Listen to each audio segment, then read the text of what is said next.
मेरा माँ होना आवश्यक है।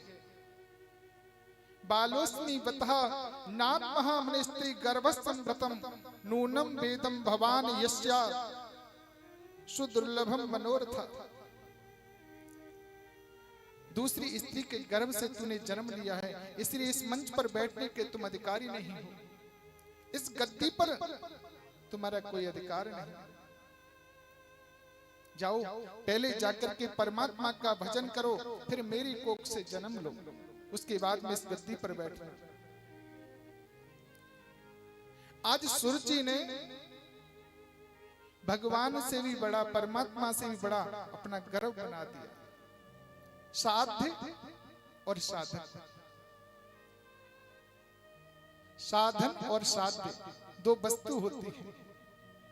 जैसे मान लो हमको यहाँ से बांके बिहारी जाना है वृंदावन दर्शन करने के लिए, गाड़ी से ट्रेन से जैसे भी जाएंगे, फिर गाड़ी को वहीं छोड़ देंगे, ट्रेन से उतर करके बांके बिहारी पहुंच जाएंगे, तो बांके बिहारी मिल गए। लेकिन जिससे गए वो साधन हुआ। साध्य कौन है? बांके बिहारी है।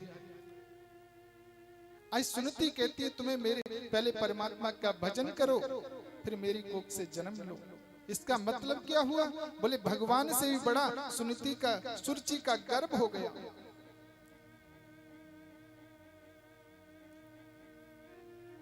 अपनी माता के बाग बाणों से आहत हो गए द्रौपदी।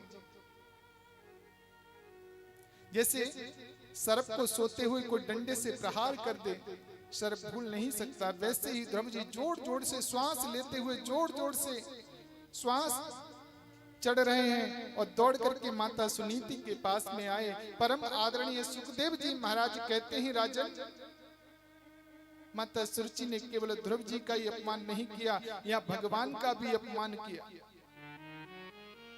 सत्संग क्यों करते हैं, प्रवचन क्यों सुनते हैं? इसीलिए गर्भ में आने जाने का चक्कर छूट जाए। लेकिन सुरुचि ने तो अपने गर्भ को इतना सुंदर मंदिर माना कि मेरे गर्भ में आने के लिए पहले भगवान की तपस्या कर। ध्रुव जी रोते रोते माता सुनीति के पास में आए। माता ने अंक में भर लिया। क्यों रोते हो बालक? ध्रुव जी ने सुनीति से कहा, मां मुझे भगवान का भजन करना है। छोटी माता ने मेरा अपमान किया है। वास्तव में यदि आपका पुत्र हूं तो माता सुरुचि के एक एक शब्द का बदला लेकर के मानूंगा। सुरुचि ने ऐसा क्यों किया? माता सुनीति ने तुरंत ध्रुव जी के मुंह को बंद कर दिया। बेटा कभी किसी की प्राणी की अमंगल की कामना मत करो। सुरुचि का बुरा हो ये तुमने क्यों कहा? मैं सुरुचि से बदला लूंगा ये तुमने क्यों कहा?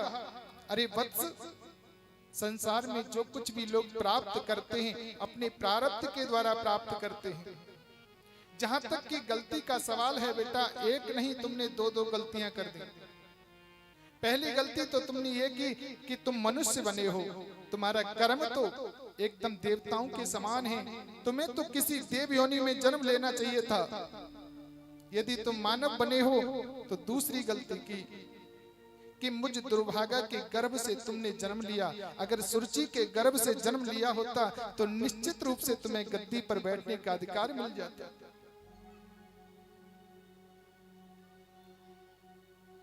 और जाओ जाकर के वन में भगवान की उपासना करो। मैं तो कहती हूँ कल जाना चाहते तो आज ही चले जाओ, और आज जाना चाहते तो अभी चले जाओ।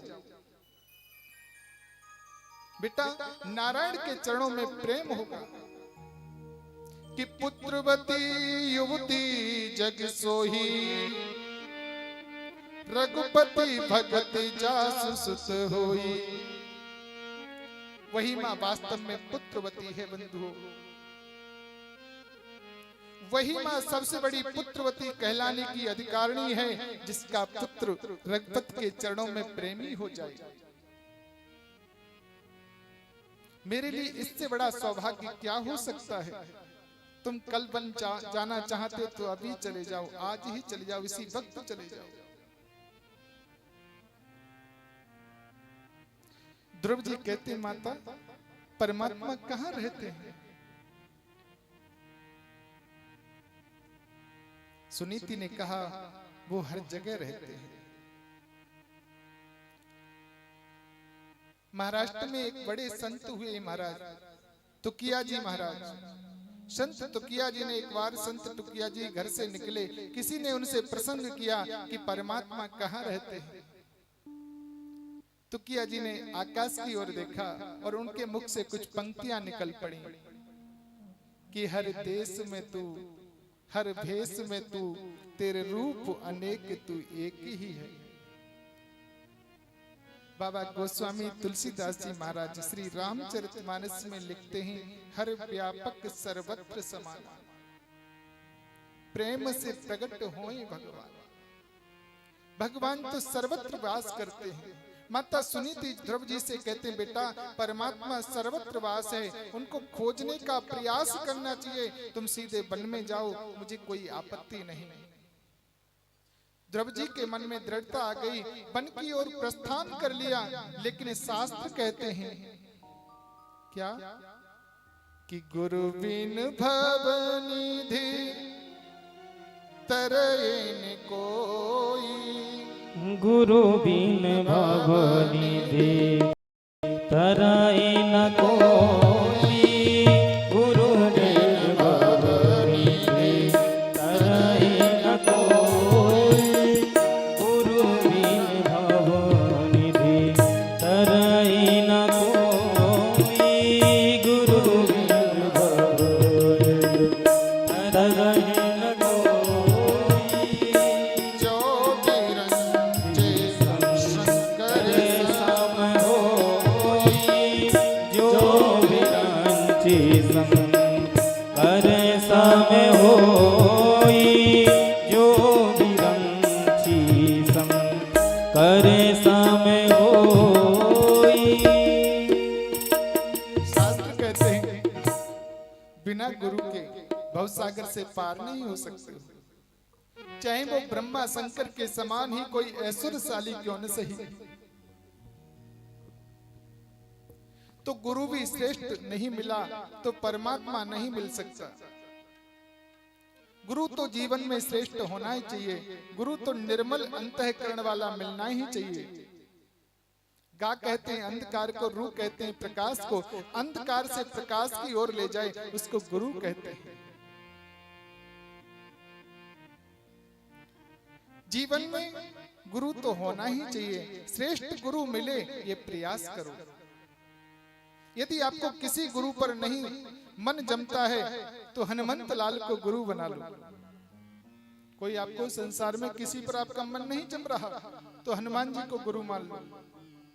जय जय जय हनुमानी गोसाई, कृपा करहूं गुरुदेव की नाई। जय जय जय हनुमान गोसाई, कृपा करहूं गुरुदेव की नाई। जय जय जय हनुमान गोसाई, कृपा करहूं गुरुदेव की नाई। यदि संसारिक गुरुओं पर आपका मन नहीं जमता तो हनुमंत लाल को गुरु बना लो, राम जी से मिला देंगे।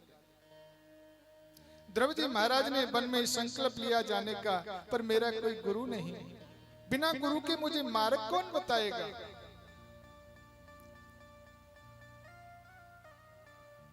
लेकिन बंधुओं एक बात बताएं आपको, गुरु वैष्णव होना चाहिए, वैष्णव संप्रदाय से होना चाहिए, सनातन धर्म को मानने वाला होना चाहिए।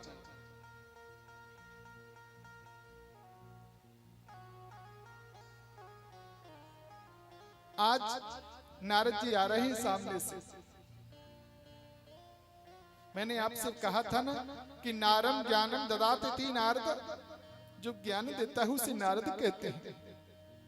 नारद जी ने ध्रुव जी को देखा, ऐसा शिष्य मिल जाए तो मेरे लिए तो भाग्य की बात है, लेकिन परीक्षा लेकर के देखूं पक्का है या कच्चा है। संत नारद जैसे ही ध्रुव जी के पास पहुंचे, ध्रुव जी ने नारद जी के चरणों में साष्टांग प्रणाम किया और मन में कहा कि पहली पीढ़ी मजबूत हो गई, संत को देखते ही प्रणाम करता है बच्चा। नारद जी ने पूछा किसके पुत्र हो? बोले मैं उत्तानपाद का पुत्र हूं।